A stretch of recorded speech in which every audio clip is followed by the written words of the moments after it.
Hi, it's Ian here with another 5-minute marketing tip. I'm back from holiday and we're rounding off our series on differentiation by looking at how you can make differentiation pay.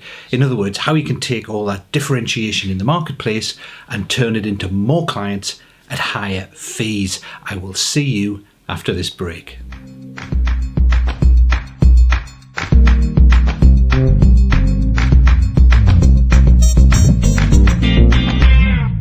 Hi, welcome back. So how do you make differentiation pay? Well, there are three things you need to do. The first is that you've got to make sure that your differentiation is valuable to your clients and potential clients. Obviously, it's no good if you're differentiated in a way that they don't value. So in the first video, I gave the example of how when I was working with Gemini and then Capgemini, we tried to differentiate in terms of having a collaborative experience with our clients, of really partnering with them, which was often in stark contrast to what other consulting firms were doing, just kind of flying in, telling them what to do and disappearing. But the problem was that while the shop floor clients we were working with loved that, the chief executives were more concerned with performance and results, which is how Accenture positioned themselves in the marketplace. So their differentiation was much stronger in that respect. In fact, I think we'd have done much better to position ourselves as delivering sustainable results, and then backing that up by showing clients that the way we partnered with their team meant they were much more bought into the changes, so they were likely to sustain, and we built their skills so they're able to continue to improve, etc., etc. Sustainable results is much better for chief executives than just partnering, which is more of a a nice to have for them. You can see that as well in terms of Dominos. Dominos is often an example used as a great example of a USP. One of the clear things that Dominos did was that they identified a unique segment of the market who really valued fast delivery. So their, piping hot, fresh pizza delivered to your door in 30 minutes or less isn't valuable to everyone. Some people want really nice tasting pizza, for example. But Domino's found that there was a segment of the market, and it could have been, people watching sports games on TV, or busy parents who wanted some food quick for their kids. They really valued the fast delivery, so they focused on that. So they found a segment of the market to which their differentiation was valuable. So your differentiation doesn't have to be valuable to everyone, but it has to be valuable to a big enough segment of the market who are willing to pay for it. Second thing you need to think about is to make sure that your differentiation is sustainable. So again, obviously it's no good if your differentiation can be easily copied by your competitors, because then it won't last for long. Now, to a certain degree, you can rely on inertia, especially if you're in a smaller business or a local market. Chances are that your competitors won't spot what you're doing, realize it's working, and copy you all that quickly. Dominos, for example, to use them again, it really doesn't take all that much to copy fast delivery of pizzas. All it takes is a car or a motorbike. But most of their competitors didn't do it. They didn't spot it early enough. By the time they did, Domino's had established a brand name and a reputation for fast delivery that then was difficult to copy.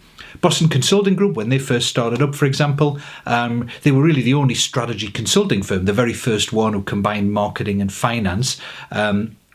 And again, it took a while before people were able to catch up with that. But over time, they had to come up with a more sustainable way of protecting their market position. So for them, they had all their proprietary strategic models. So if you wanted to use the Boston Consulting Group growth share matrix, you're probably best off going to work with Boston Consulting Group. They had their links to Harvard Business School and the professors there. They published regularly and established a reputation through that. And they hired the brightest and the best from the top business schools. So they kind of had the best people. That was much more difficult for people to copy. It took many, many years for people to be able to copy that. And you need something similar. You need your differentiation to be based on some kind of internal skill, capability, competence, experience, connections you've got that others will find difficult to reproduce. So look internally and make sure that however you're trying to differentiate yourself, it's going to be sustainable, because you've got something that delivers that differentiation that others will find difficult to copy. You can't just rely on their inertia forever. Now, if you haven't got that, then what you should be doing is working towards doing it. So if you think of a new great position, nobody else is differentiating in that way, but you see that it could be relatively easily copied, then do something to make sure it can't be copied. So if you're the only person focusing on a particular market for now, then do research into that market, find out what the customers really need, do publications, write for that market, so you establish a market position as being an expert, and you have all those publications and research that your competitors can't just most easily copy. Now, the final thing you need, and often the most important thing, is you have to be able to communicate that differentiation. It's very, very easy to overestimate how much your clients understand about you and your business and how you're different, because you live in that business every day. But Jack Welch used to say that you have to repeat the same damn speech too many times because people just don't take in. They're bombarded with so many messages that the chance of your message sinking in the first time, or even the second time, the fourth time, the 10th time, is highly unlikely. Usually it's about the time that you're completely bored with repeating your message that it's actually beginning to sink in for the first time to the people who you want to get that across. So when I say you've got to repeat that message about your differentiation frequently, I don't mean you phone people up or write to them and tell them how you're different, because they're just not interested in that. But it does mean you have to have it on your website, your business cards, your LinkedIn profile, when you introduce yourself, when other people introduce you, when you're speaking. Make sure you get that differentiation across. And probably the best way to get your differentiation across is to live it. So Boston Consulting Group, for example, they used to publish their thought leadership regularly, which established that they really did have the smartest people working for them.